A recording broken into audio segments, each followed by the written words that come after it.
یہ جو سیاسی نظام ہے اب ایک ایسے دائرے میں داخل ہو گیا ہے کہ جس میں اب الیکشنز میرے نزدیک بے معنی ہو گئے ہیں. اب یہ سولوشن نہیں رہا، اس لیے کہ الیکشنز کی بحیثیت الیکشنز جو کریڈیبلٹی ہے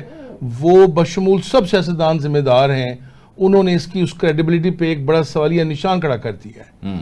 ایک الیکشن دوسروں نے نہیں مانا، واضح آ گیا، انہوں نے کہا جی 2018 میں یہ ہوا تھا، انہوں نے کہا جی 2024 میں یہ ہوا تھا. مجھے یہ بتائیں کہ جب ایک ایسا نظام جس کے تحت کسی نے اقتدار میں آنا ہے،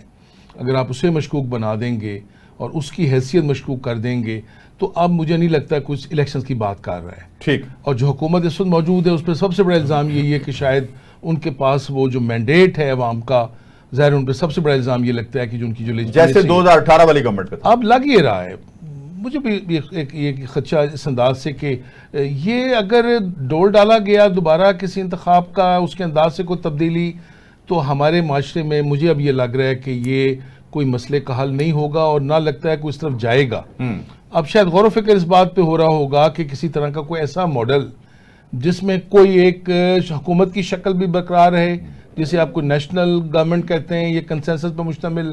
وسیع البنیاد، لیکن یہ ڈول بھی نہ ڈالا جائے الیکشنز کا اور گھر گھر گلی گلی لڑائی بھی نہ ہو، اور پھر ملک کو صرف معاشی ترقی کی طرف اور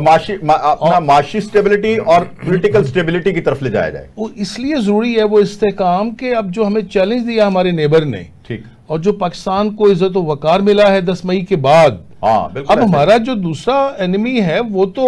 کئی بلینز ڈالر خرچ کر رہا ہے اپنے ڈیفنس پہ، اور ابھی وہ گرا ہوا ہے. اگر ہماری معیشت بہتر نہ ہوئی، مستحکم نہ ہوئی، آپ تو پھر یہ جو ہم نے اتنی جاندار طریقے سے، شاندار طریقے سے مقابلہ کیا ہے اور پوری دنیا میں پاکستان کا امیج بلند ہوا ہے، ہم پہ اب لازم ہو گیا ہے کہ ہم نے اپنی اکانومی کو بہتر کرنا ہے. بالکل ٹھیک. مجھے لگتا ہے ادارے کی زیادہ بڑی توجہ جو ہے اکانومی پہ، وہ اکانومی پہ